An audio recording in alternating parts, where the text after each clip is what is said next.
inbounds inside to Stevenson. Up against Kaminsky. Bucket good in the foul.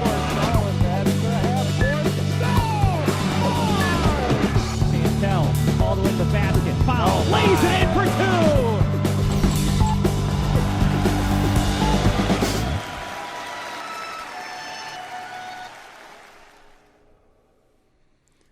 Hey, all right. Good evening, basketball fans. Welcome to the Upstate Hoops Podcast on FingerLakes1.tv. I'm Jim Sinacropi here inside the FingerLakes1.com studios live on Sunday, February 12th, 2017. Hope you enjoyed that new intro. Wanted to do it at the beginning of the season, but man, it gets busy. Basketball season's pretty busy around here, and we got a show I'm really excited about. I haven't been this excited for a show probably all season, because the sectional brackets are starting to take shape. We've got league champions. A lot of people have been complaining to me that we don't spend enough time on the girls on this podcast, so we're going to take a closer look at some of the girls' teams that have a chance to make a run in sectionals. And, yeah, big show on tap. Like I mentioned, league champs crowned, so congratulations on the boys' side to the Miners Academy Blue Devils, winning the difficult Finger Lakes East under Coach Nick Ciotti and Coach Prain is bringing it home at the end. And out in the West, it's been all Marcus Whitman all year long. I think they're up to 16 straight, 17 maybe. I'll get to that later. And the Clyde-Savannah Eagles, Wayne County champions. And love the Wayne Finger Lakes. I love the three leagues. Each one of them a little different. Each one their own personality. And each one this year produces a quality league champ. Those are three good teams. Now on the girls' side of things, you got the Miners Academy Lady Blue Devils taking home the tough Finger Lakes East. And it was a kind of a weird year on the girls' side in the East, with Wayne and Geneva being a little down, but man, I saw Geneva girls play, and they're pretty good. And, you know, the Palmax and Mid-Lakes and Penn Yan, it was a really balanced league this year. Minders wins it with, I believe we had one league loss, and it was to Waterloo, their rival, who's in last place. So congrats to Jerry Anderson and the Lady Blue Devils. And, of course, in the West, would have been long money odds in Vegas betting against South Seneca from winning the West this year. They've been a great team to watch the past couple of years, and they're rounding into form now for another run through the postseason.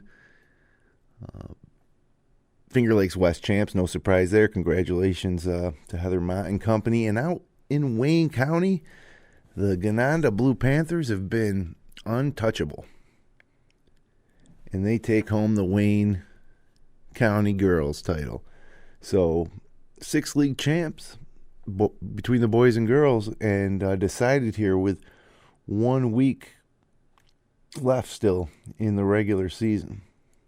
So we're going to look ahead to the final week. We're going to reveal the power rankings, the girls Super 6. We're going to try to do a full sectional rundown, including some projected matchups.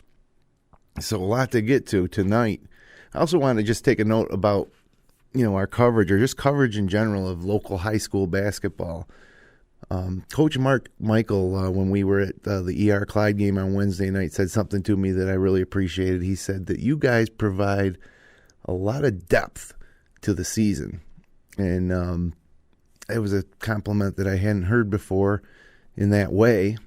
And yeah, I think it's true. There is a lot of depth now. You can follow. We try to make it so you can follow the whole league, even if you're not getting out to all the games. And through the course of the winter, you get a chance to watch Clyde-Savannah play, and you get a chance to watch Marcus Whitman play, and the Waterloo, Seneca Falls, Geneva, Palmac, Wayne. You get a look at as many teams as we can bring you. South Seneca, Romulus, North Rose, Wolcott, Red Creek. So just the fact that you can watch some of these teams brings a lot of depth. But I think in general, there's a lot more depth to it thanks to social media. You know, if anybody that follows our nightly recaps on fingerlakes1.com probably likes the tweets of the night section. And in there, you can see video highlights from certain games and, you know, and thinking about how we can make this coverage better. And when I say we, I'm not even talking just Finger Lakes One. I'm talking about everybody watching this podcast. There's lots of ways to contribute, and some people have been doing this year. But the number one way is to post stuff to Twitter. When you're at a game and there's a team down 1 and there's 10 seconds left, record that and put your phone sideways, okay? Not like straight up and down. Turn it landscape and get some video. You never know what you're going to get, a buzzer beater, and then you can either post that to Twitter, you can upload it to YouTube, but once it's there, you know, we'll aggregate it into all our coverage and people, you know, Marcus Whitman does it well on Twitter. Naples does it really well on Twitter. Wayne, East Rochester. And then you got some student section Twitter accounts like up in Gananda and Clyde. And really, if everybody, you know, got involved and did it to the extent that some of these folks are doing it, you can just sit there on Twitter, you know, on game night, follow the game, see some highlights, see some photos from the different gymnasiums. So that's the number one way, you know, contribute. If you're in the gym, break out your phone and, you know, hit record. The other way I'm thinking is, you know, you see everybody taping games. Whenever you go to a high school basketball game, they're taping the JV game. There's the visiting team's taping, the home team's taping. There's somebody there scouting for another team that's taping. Everybody's taping games, and then all these things stay on, you know, SD drives or thumb drives, all these games. Upload it to YouTube or send it to us, wetransfer.com, and we'll handle the uploading on our channel ourselves. And a lot of people are saying, oh, you know, it makes scouting too easy. But you know what? It's 2017. You're out there taping these games. You know, upload them. That way they're available to everybody. They're there forever. And it just seems like since we're already doing the taping, get them up there. You know, I envision a day when every single game's up there. You know, the games that we cover would be something special. You know, all the games you'd be watching start to finish, just like you were sitting in the bleachers. And then when we do a game, you get the commentary and the graphics and the multi-cams and stuff, but just something to think about there. And then finally, you know, another way you can get involved if you love high school basketball and appreciate our coverage and want to help us improve it is sponsor our coverage, sponsor our season. We wrap this podcast in. We did 29 games we're going to do when we do our final game on Tuesday night of the regular season, and then we hit the postseason. We might push 40 games this year, and that's really stretching the extent of the resources at our disposal from our current sponsorships, which is significant, and we appreciate it. It allows us to really do a lot. But if we had more, we'd do more. In terms of equipment, better production, and more people involved. You know, every one of these games, we have 4 or 5 people there. So just some stuff to think about. Don't want to dwell on that too long here because, like I said, a lot to get to, and we're already almost 10 minutes into the show. So the Upstate Hoops Podcast and all of our coverage of Wayne Finger Lakes High School basketball is brought to you thanks to the support of Generations Bank, with locations in Auburn, Farmington, Geneva, Phelps, Seneca Falls, Union Springs, and Waterloo. They're online at mygenbank.com. And by Theriscar. Learn more about Theriscar's benefits at 5starmedicalcorp.com. And Theriscar, there's some people locally who used it after a surgery. Some have used it for acne. And the results, like the before and after stuff's amazing. And I'm sure that you'll see some of that in the upcoming weeks. And, of course, by Dr. Rod Littlejohn, delivering over 30 years of smiles with style. And so many of Dr. Rod's patients are high school athletes and basketball fans. And we had a real neat moment when in South Seneca a couple weeks ago when Kelsey Shawless, I think it was Kelsey, might have been Skylar, one of the Shawless sisters was on the post-game show, and she's saw it was a Dr. Rod Littlejohn Smiles with Style postgame show, and she said, "That's my orthodontist," and she shot a beautiful smile to the camera, and just a beautiful marketing moment right there, I suppose. So, promise we talk about the girls, so let's do it right off the top. I'm going to give you the Super Six right now, the girls' Super Six right off the top of the show. And before I do that, though, I want to talk about the teams that aren't in the Super Six. The teams that aren't in the Super Six, but still have a chance, in our estimation, to make some noise in the postseason. So, starting out in Wayne County, Maddie Walsh and the East Rochester Bombers will be in Class C2, and their league mate Lions will be there as well. They lost 5 of their last 10. They're 10-9 overall. Last game at home against North Rose Wolcott on Monday. Likely finish 11-9, third in Wayne County. And C2, look out for them. I think that they can make a run in C2. Marion, 9-9. Not too impressive, but winners of their last 5, including one of those wins against East Rochester. So they finished with Red Creek, and at HAC. And Romulus down in D2, 14-5. Great season for they're 3 years removed from their state title run now. I like their chances in D2 at 14-5. They won their last 4 games. They were 4-6 the previous 10. I'm not sure exactly what went wrong. They got off to a great start. They had a real rough center of the season. But won 4 in a row now. They got HAC Tuesday at home. Red Jacket, also in C2 with ER. They're 11-8. HAC D1 at 11-7. Jalen Noden. Even Naples in D1 at 7-12. A maybe potential Cinderella.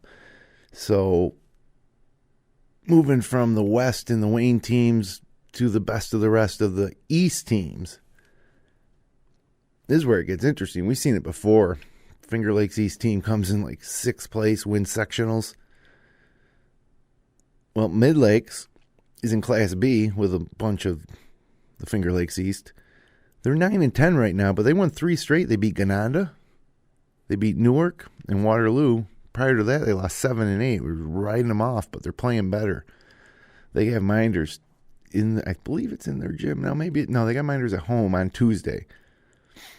Wayne in Class A2, they're 8-11, and this is a program that has been dominant over the last decade. And 8-11, lost 3 of their last 5. Those losses coming though to Geneva, Pelmac, and Minders. You can never count Wayne out. I was in Wayne today for a 5th and 6th grade girls basketball game. Drove up to Ontario from Seneca Falls. Played at the middle school. Hope to get out there next year to cover a game at the high school when that team's going to be pretty good next year, the Wayne boys.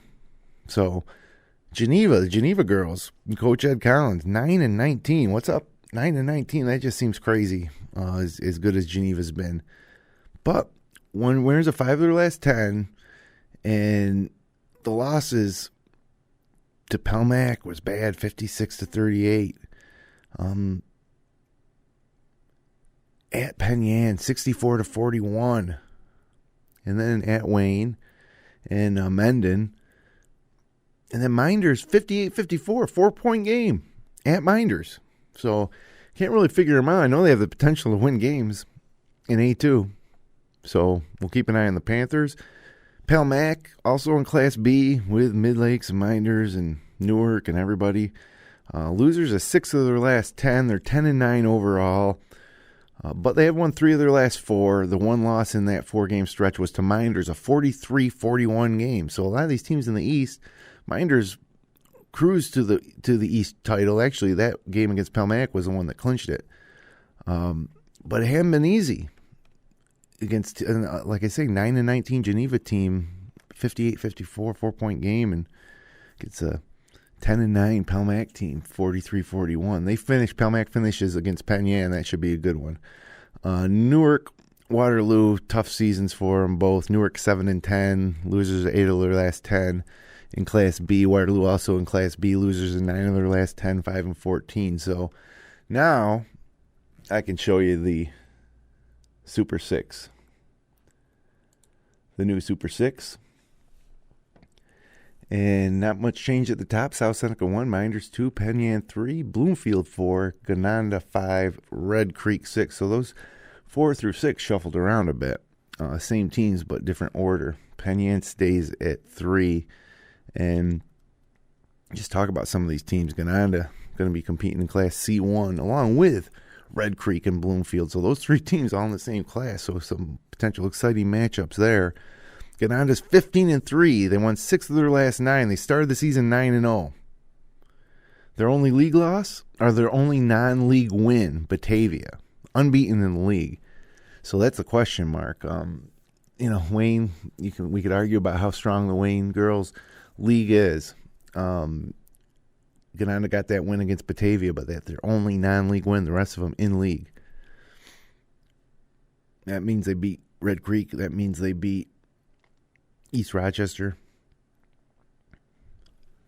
Speaking of Red Creek, they've won 9 of their last 10, with that one loss being to Gananda. They finish at home against Marion on Monday.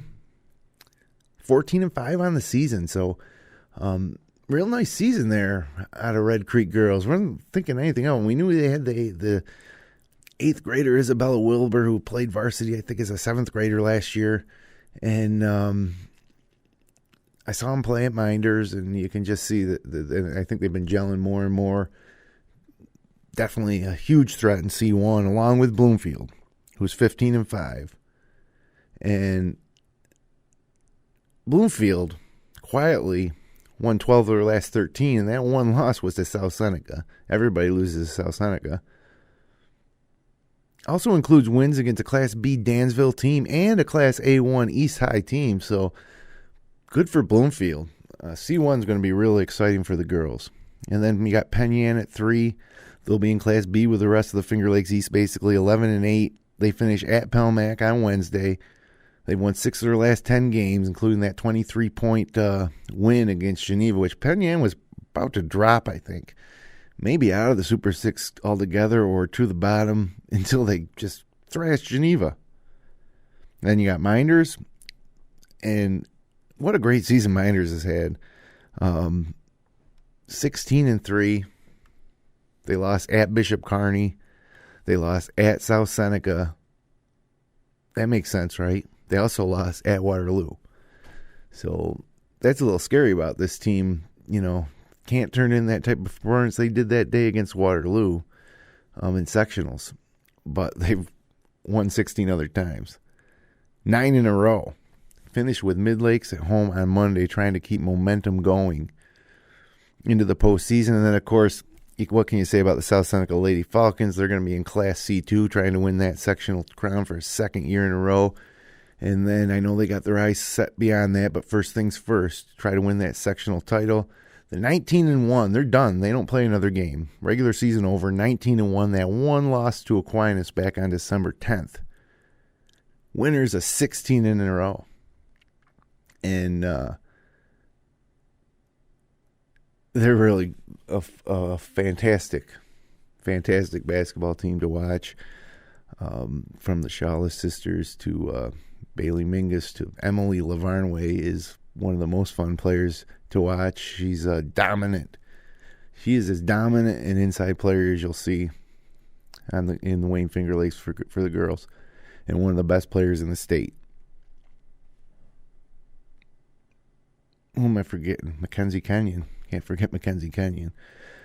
So they're up and down. They're playing pressure defense, and they're already in form. They don't need to round into form. They're not rounding into form. They're already in form. They've been in form basically, for the last 2 years. A little slow start, I suppose. But it should be fun to watch South Seneca in the next upcoming weeks. So there you go. There's some girls basketball talk for you. Now we got to talk boys.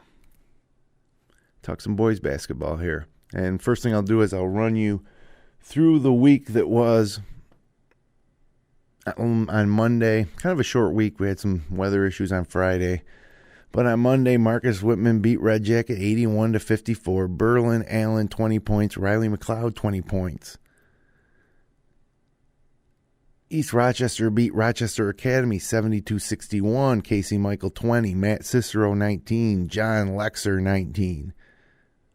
And then Sodus beat Williamson. Sodus, we'll talk about Sodus a little bit more coming up here.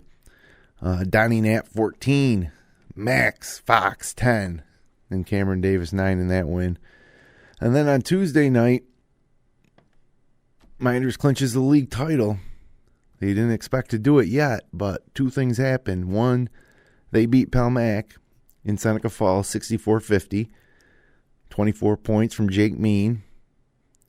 Palmac was led by 20 from Damian Wright. But down Route 96, Newark was playing Mid-Lakes.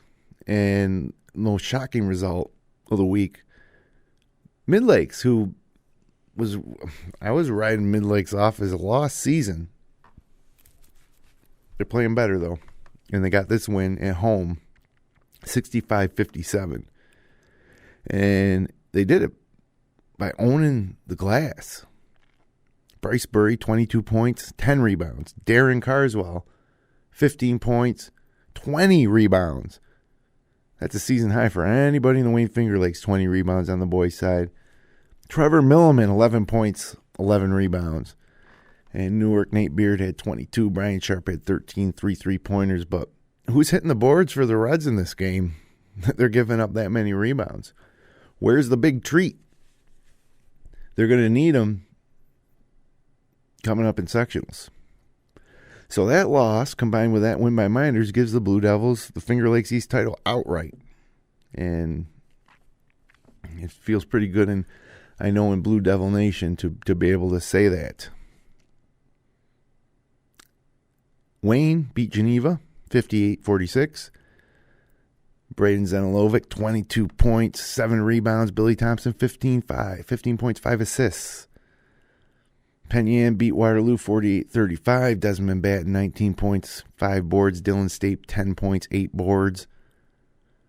And then, it got crazy in the West on Tuesday night. Red Jacket, South Seneca go to overtime. Anthony Ruff steps to the free throw line, needs 3 of them to force overtime.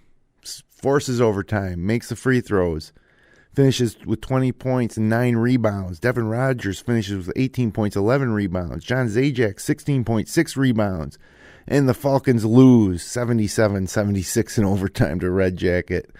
Heartbreaking loss. They can hang their hat on 2 victories against Romulus, or 2 wins against arch rival Romulus. Lawrence LaBombard had 19 points. Dan Brown had 16. Akel Whitfield had 10. Rizzo, 13 for Red Jacket. And then the crazy West, Dundee beats Romulus in Dundee by 3. I don't understand the West, other than the fact that Marcus Whitman's amazing. And I was anointing Naples as the clear-cut second-best team in the West, a step above. And you'll find out later how they fared this week. So Bobby Strait led the Scots with 16 in that win. Hunyoy defeated HAC. John Marble, 33 points. Max Yale, 29 points. HAC Xavier Israel had 25. Jamar Paisley had 14. And nice piece on Jamar Paisley. I think it was in the Daily Messenger. And you can actually get to that article on Finger Lakes 1. If you go to sports, click on high school basketball. It'll be there. Naples all over Bloomfield. That's when I said, no doubt, man. Naples number 2 in the West. 59-38. And then Lions put up 90 on North Rose Wolcott. Held Tyler Norris to 20, which is pretty good. Ben Rockefeller, 21 points, 5 3-pointers. Devin Franklin, 19 points. Aaron Romero, the sophomore, 14 points. Justice Smith, 10 points, 8 assists. Lions rolls. Wednesday night, Sodas beat Red Creek 66-54. Greg Coe, 18 points, 16 in the second half. 8 rebounds, 5 assists, too. Jake Parker, 15 points, 13 in the second half. 4 steals, 4 assists as well. Malik Burton, 11 points, 7 rebounds. Nick Klein, 19. Noah Fisher, 17 for Red Creek. And this was the game we did Wednesday, live from Clyde. Clyde-Savannah, 60. East Rochester, 50. Derek Chance, 17 points, 8 assists, 5 steals, 4 rebounds. Marcus Chance, 9. Drew Carnevale, 8 points, 8 assists. ER was led by Matt Cicero with 17. Casey Michael had 12 after having a rough first half shooting. Let the Golden Eagles open up a little bit of lead, and they kept it the whole way. And there were some scouts from Perry there, undefeated Perry in Clyde's Class C3 tournament coming up here. And they were scouting, and they were probably still having nightmares about Derek Chance, streaking down the court and finishing at the rim. He was really impressive that night. And the other thing I was impressed with Clyde in that game was Drew Carnevale didn't shoot a lot of threes. He didn't even shoot a lot of threes. He made a wide open 3 early on, but he finished with only 8 points. Dylan Uffoltz has been a big producer for Clyde-Savannah. He didn't put up anything that night. Even so, then you think Marcus Chance. Well, Marcus Chance had 9. That's fine, but nobody. It wasn't a great offensive game for Clyde. And credit to ER, but they still won. So it's nice to see that they can win a game like that. When against opponents, C2 and in the top of their league, when they're not firing on all cylinders, because in the postseason you generally don't fire on all cylinders every game. You need to survive a night when you might not be playing your best. Gananda hosted Marion, 66-40. Enrique Mossman, 22 points. Now we move ahead to Thursday night. Finger Lakes West in action. And this is where Naples bottomed out. Red Jacket 66, Naples 53. I'm sure Dan Brown had something to do with it for Red Jacket. 27 points, 10 rebounds, 3 blocks. Zach Dormer had 17 for Naples. Jake Chapman had 13. But yeah, it was.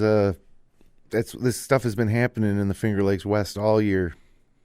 You think you got something figured out, and then you get the scores come in, and there's always a shocker.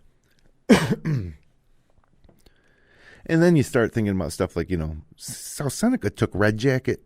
2-win South Seneca took Red Jacket to overtime. And Red Jacket beats Naples by 13. Marcus Whitman, there's no mystery there. They played South Seneca. They won 69-40 by 29 points. Riley McLeod, 16 points, 10 rebounds in that one. Nick Young, 16. Gavin McComiskey, 11 points, 8 rebounds. Swirling, Berlin Allen, 10 points, dishes out 11 assists. That's a lot in a high school game. Okay. More West nonsense. Romulus, or Honeoye, playing pretty good. They'd won 5 in a row, I believe, before they went to Romulus. So you figure another win maybe, but no, how about a 15-point Romulus win, 64-49. Bragan Pasamonte, 14 points, 14 rebounds. Cameron Laskoski, 14 points. Dastardly Dan Lurch, 10 points. And 22 points for Charlie Wrights.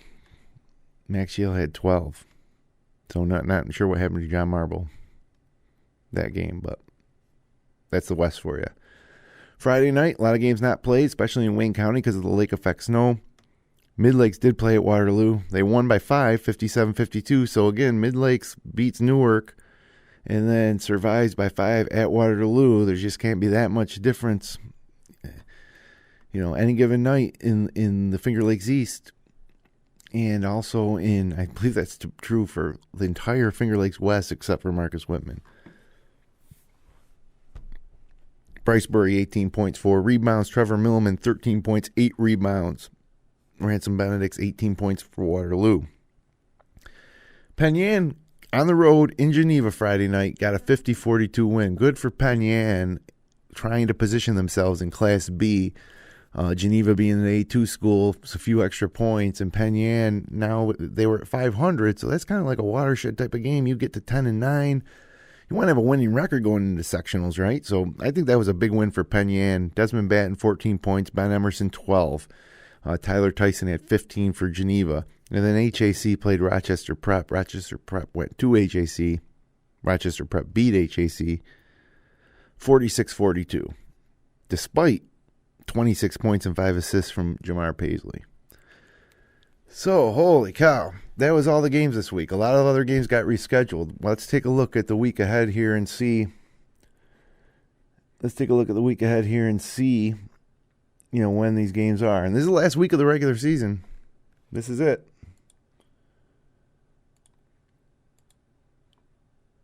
Okay. A bit of a short week, too. Thursday night's the last night. Monday night, Williamson's at Marion. Honeoy's at Wayland-Cohocton. Dansville's at Naples. HAC's at South Seneca.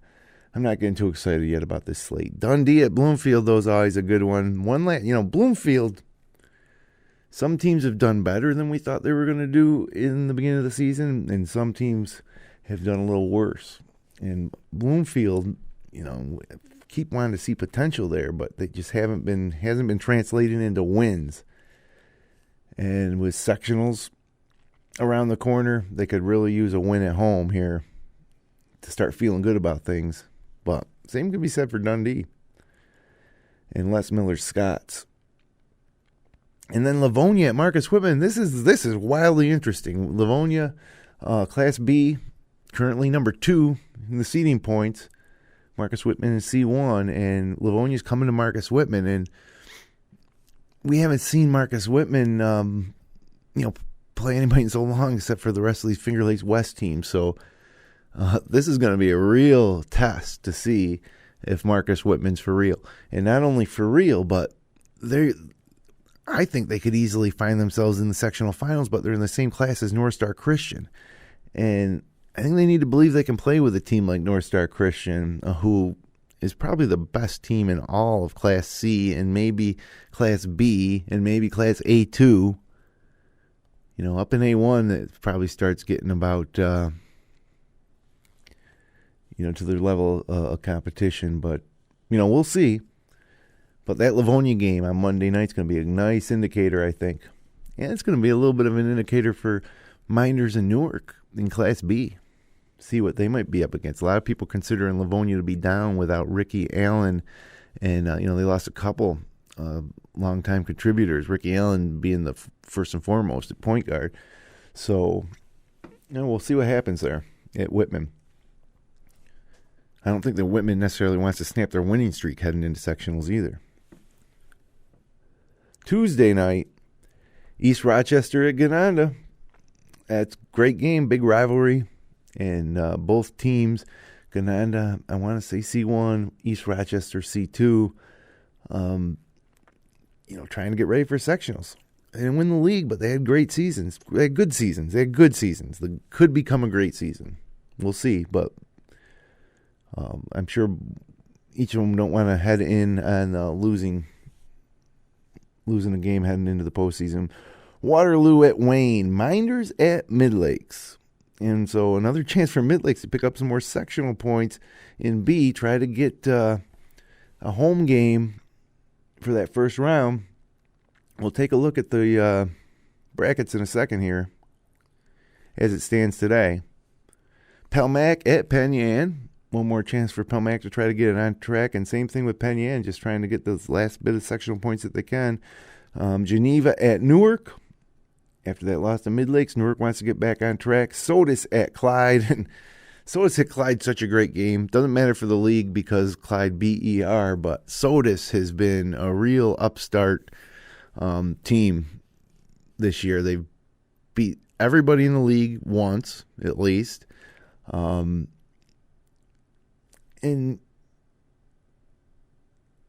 you wonder,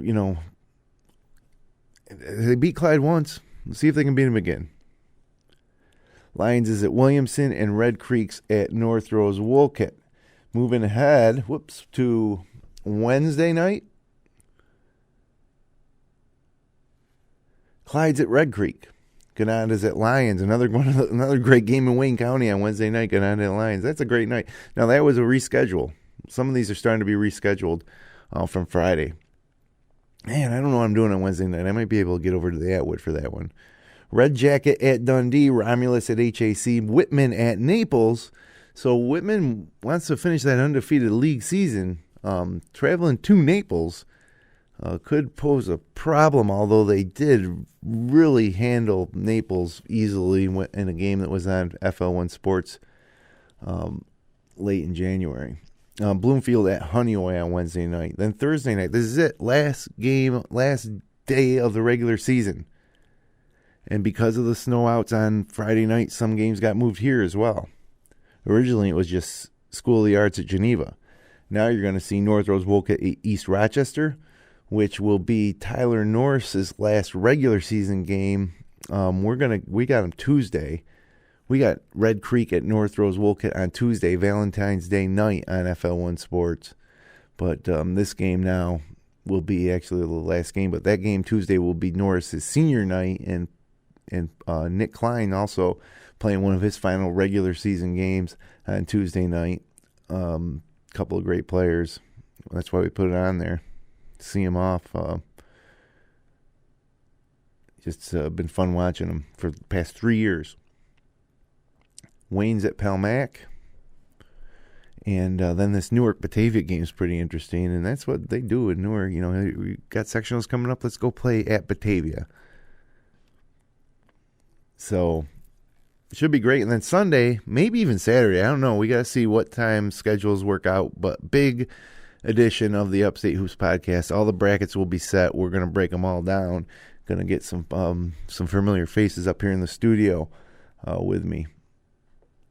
So, yeah, that's something to look forward to for sure. So, what do we got next? So, I promised we'd talk about sectionals and show you some brackets. Before I do that, though,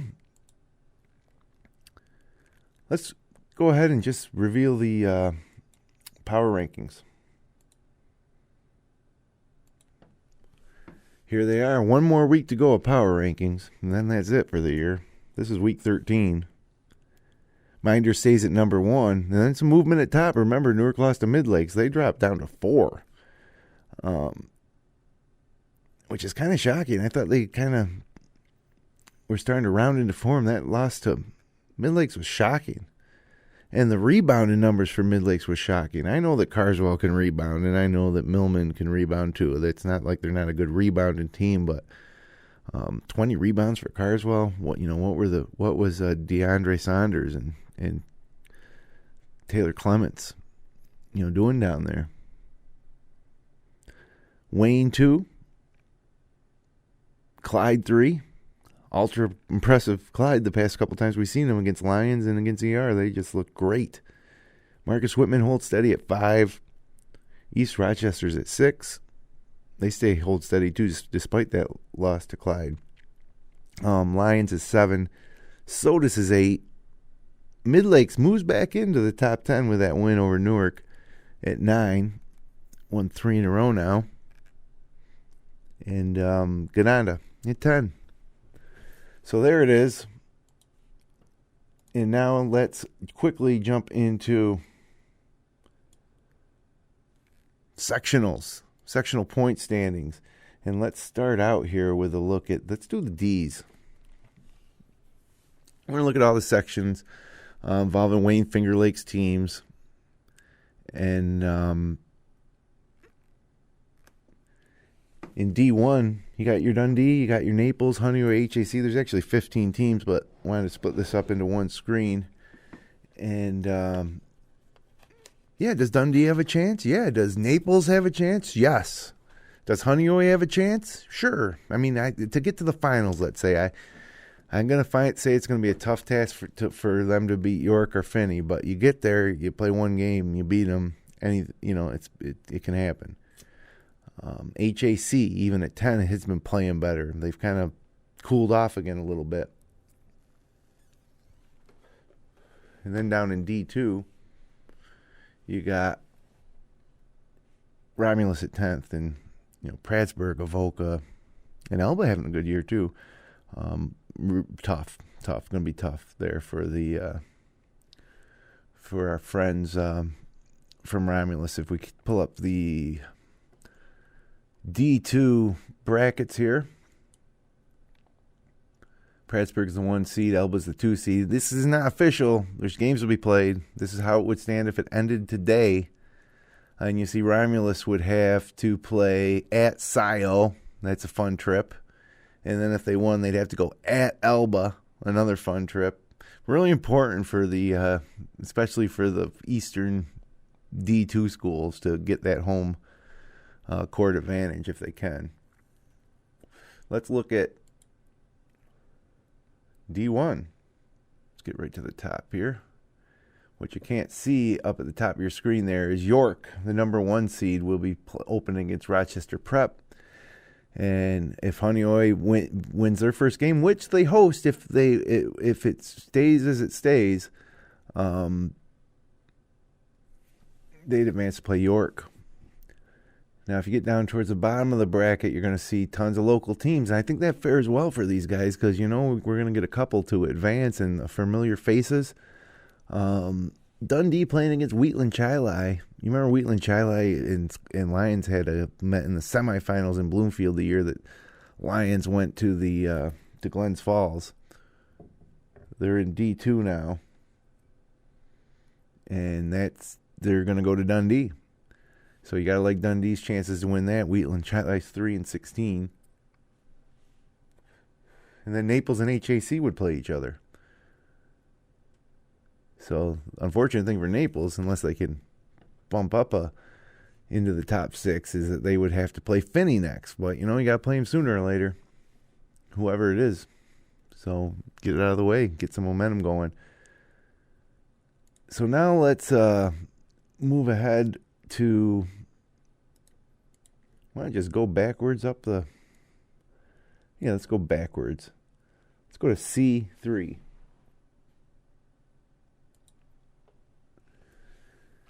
Looking at C3, there's that Perry team I was telling you about, undefeated. And Cuba Rushford having a great season at 16-2. And then Clyde's greatest season Clyde's had, they're only in 3. Oakfield, Alabama, that top 4 is really tough, no matter what way you slice it. I don't know if Red Jacket can hack it. I know South Seneca probably won at 2-17 and Marion at 1-18, so as far as C3 goes, everybody's relying on Clyde-Savannah. But,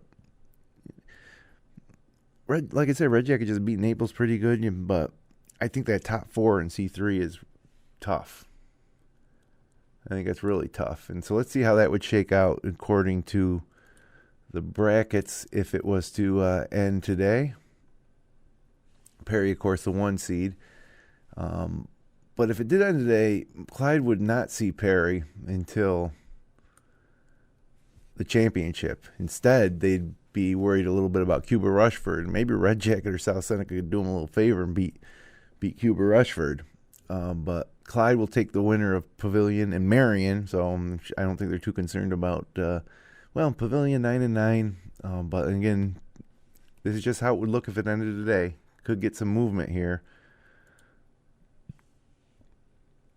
If you look at the point standings, if you see who's kind of close, like Clyde and Cuba are close. Clyde plays twice, remaining still. I think Cuba has 2 games this week too. So you could see a shift there. And it wouldn't matter for home field advantage between Cuba and Clyde. It would just matter who they played in the second round because the semifinals there will be at a neutral site. So let's keep moving on now to C2. Just 2 teams. The ER Bombers and the Lions. And look, they're tied right now. They're both 13-5. They both have 40 sectional points. Pembroke, Calmum, Byron Bergen, Alexander, Avon, Geneseo, all those teams could win this tournament here in C2. course, we're pulling for the Lions and the Bombers. Let's take a look at what that bracket looks like. Lions would be in Pembroke's half of the bracket. Winner of Bergen and Canisteo Greenwood.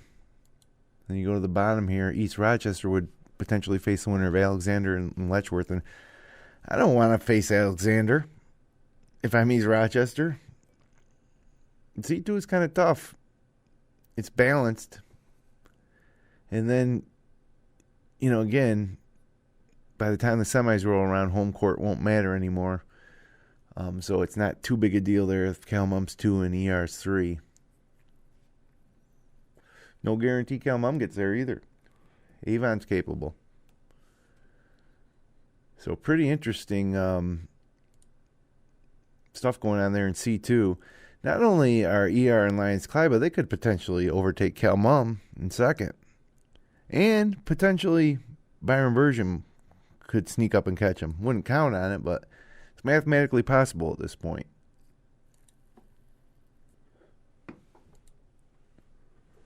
Look at all the Wayne Finger Lakes teams in Class C1.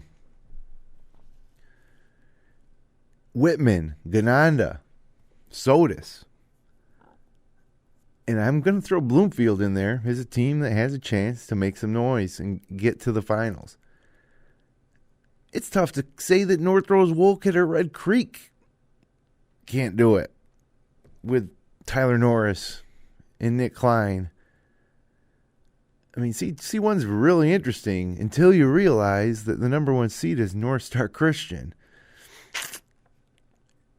But Cinderella story, Villanova, Georgetown type of stuff, maybe. We'll see, but whoever wins C1's got to go through North Star. And I want to take a look at these brackets right now if the season were to end today. And it would be Bloomfield, if they survived, they'd have a home game against World of Inquiry that would have their first shot at North Star. And then you got Sodus and Red Creek on that half of the bracket if they were to get by Virtus in the second round. Sodus. I'm not going to doubt Sodus could beat anybody. Coming to the bottom, this would be Whitman's bracket. Decent Addison team. Be a nice test for Whitman. And then if Gananda advances, they might have to do it against their league mate North Rose Wolcott or a decent Leroy team. And it would be a Gananda-Whitman game in the semis, which would be just fabulous. Gananda-Whitman on the bottom, Sodus, North Star Christian on the top. Yeah, that sounds like a pretty good C night in C2 or C1. And then we're looking really good to get either Whitman, Gananda, or North Rose or Williamson. It would be, with 4 at the bottom of that bracket, 4 of the 6 teams being from Wayne County and the Finger Lakes West. There's a good chance you'll see one of those teams in the finals. Probably Whitman, but that Gananda-Whitman matchup, if it happens, would just be wildly interesting. Whitman's rolled through the West, but in head-to-head matchups between the West and Wayne County, teams similar spots in the standings, Wayne County's fared pretty well. So, man, that would be a fun matchup to see if we see that. That's one thing you got to love about sectionals, stuff like that. Matchups that you didn't see coming because, they're not on the regular season schedule. You try to look forward to them, but we didn't know that one would happen, and it could. But, again, a lot of things could change here. Looking at those C1 standings, right now, Virtus could easily overtake Gananda. They actually have one more point total, but the average based on games played gives the nod to Gananda. Sodus could jump up a few points. They got Clyde. Sodus could lose. Sodus could drop behind Leroy potentially. So still time to be played. Games to be played here.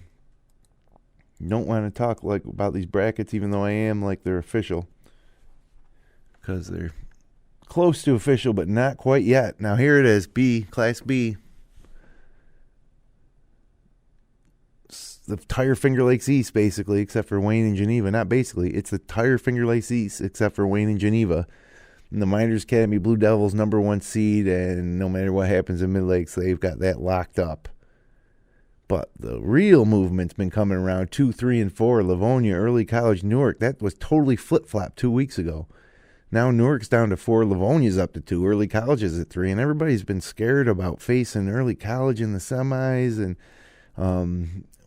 would Miners rather play Early College or Newark in the semis, or Livonia? Ultimately it won't be their choice. I think I'd be scared of all of them if you're Minders. But some great basketball going to be played in Class B. And there's what I was talking about, those sectional points with Mid-Lakes and Penn Yan. Huge win against Newark for Mid-Lakes. Mid-Lakes was up as high as 2 or 3 early in the season in Class B. And then Penn Yan overtook them. And now it's flipped back the other way. And could be the difference between a home game, getting to that second round, getting a chance to upset one of those top 4 teams. So close eye on the Mid-Lakes and Penn Yan games. Because the Penn Yan situation right now, they would host a home game, I believe, at 8. Or no, that would be 7, 8. But Greece Odyssey's just 2 points behind them. Got to win this week. And then Wellsville, 2-time defending sectional champs, currently at 7. And Hornell, don't count out Hornell, out of Livingston County in Class B. Hey, you know what? Let's look at the brackets for Class B. I'm really excited about this Class B tournament this year. Minders #1, they get a bye. Guess what?